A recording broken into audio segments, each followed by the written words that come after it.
روزہ رکھا، بڑے چاؤ سے رکھا، خوب مزے سے سحری کھائی اور ارادہ کیا کہ سارے دن کچھ کھاؤں گا نہ پیوں گا، اور عملاً بھی ایسا ہی کیا، کبھی کچھ کھایا، وہ کھایا کچھ نہیں، پیا کچھ نہیں، دن گزار دیا۔ لیکن روزہ بہلانے کے لیے اور وقت گزاری کے لیے ماشاءاللہ ایک بہت بہترین آلہ موجود ہے موبائل کا، تو اس کی برق گردانی شروع کر دی، اور اس کی برق گردانی کرتے ہوئے جو جن چیزوں کو اللہ تبارک و تعالیٰ نے دیکھنے سے منع فرمایا تھا وہ مزے لے لے کر دیکھی، تو روزہ تو ہوا لیکن تقویٰ نہ ہوا، عبادت ہو گئی لیکن تقویٰ حاصل نہیں ہوا۔ تو اب میں اسے ایک عام مثال دے رہا ہوں جو ابتلاء عام ہے، جس میں گھر کے گھر میں، گھروں کے گھروں میں جس چیز کا فتنہ پھیلا ہوا ہے۔ تو بھائی جب یہ فرمایا تھا کہ ہم نے تمہارے ذمے روزے اس لیے فرض کیے ہیں تاکہ تمہارے اندر تقویٰ پیدا ہو۔ تقویٰ کیسے پیدا ہو کہ اس کی ٹریننگ ہم اس طرح دے رہے ہیں کہ تمہیں کھانے سے منع کر دیا،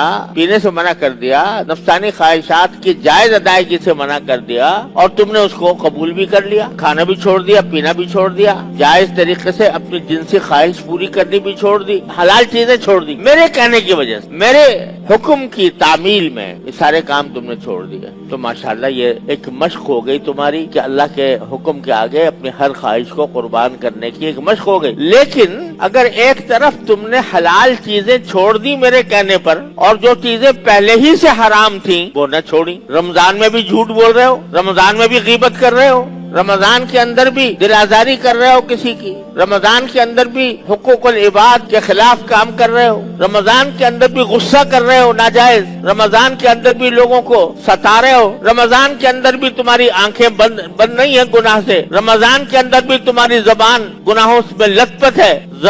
رمضان کے اندر بھی تمہارے کان ناجائز چیزیں سن رہے ہیں، غیبت سن رہے ہیں، گانے سن رہے ہیں، موسیقی سن رہے ہیں۔ کیسا روزہ ہوا یہ؟ لعلکم تتقون تو حاصل نہ ہوا۔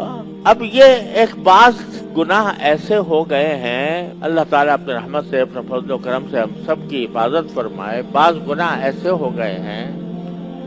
کہ معمولات زندگی میں داخل ہو گئے ہیں، جیسے پرو دیے گئے ہوں۔ جب سے یہ موبائل کا فتنہ آیا ہے تو گھر گھر میں، بڑے میں اور بچے میں، بالغ میں اور نابالغ میں یہ وبا پھیلی ہوئی۔ رکھا اس لیے تھا کہ بھئی تاکہ آسانی سے جب کبھی بات کرنی ہو کسی سے تو بات کروا دیں، کر لیں۔ سہولتیں بھی بڑی ہے کہ بھئی سہولت، پہلے زمانے میں اگر کسی دور کے ملک میں ٹیلی فون کرنا ہوتا تو گھنٹے تو بک کرانے میں لگتے تھے، آپ لوگوں کو یاد ہو یا نہ ہو۔ بک کرانے کے پہلے بک کرائی جاتی تھی، ٹرنک کال بک کرائی جاتی تھی، اب بک کرانے کے بعد گھنٹوں انتظار کرنا پڑتا تھا کہ کب کال آئے گی تو میں بات کروں گا۔ اب صرف ایک انگلی کے ٹچ سے آپ امریکہ بات کر لو، آسٹریلیا کر لو، دنیا کے دور دراز مقامات پہ کر لو، تو یہ سہولت تو بے شک حاصل ہو گئی۔ لیکن شیطان نے اس سہولت کے ساتھ ایسی عذاب کی چیزیں اس میں شامل کر دی ہے کہ بچہ اس عذاب میں مبتلا ہو۔ اگر کہو، تاکید کرو کہ بھائی اس کو یا تو سادہ سا موبائل استعمال کر لیا کرو بات چیت کرنے کے لیے،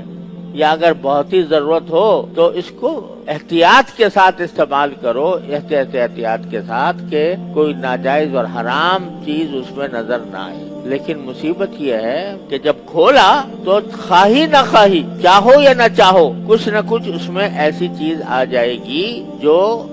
وہ چیز آ جائے گی جس کو حدیث میں ابلیس کے تیروں میں سے ایک تیر کہا گیا۔ النظر سہم من سہام ابلیس، نگاہ جو ہے وہ ابلیس کے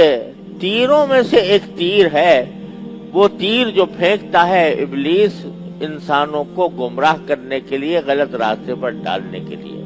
قرآن کریم میں شیطان کا جو مقولہ مذکور ہے کہ جب شیطان کو رادہ درگاہ کیا گیا تو اس نے ایک تو یہ کہا تھا کہ میں لأغوینہم اجمعین، میں سارے انسانوں کو گمراہ کروں گا۔ اس کے لیے جملہ جو قرآن کریم نے نقل فرمایا دوسری جگہ وہ یہ میں یہ کروں گا، وَلَأُضِلَّنَّهُمْ وَلَأُمَنِّيَنَّهُمْ وَلَآمُرَنَّهُمْ، کہ میں ان کو آرزویں دلاؤں گا،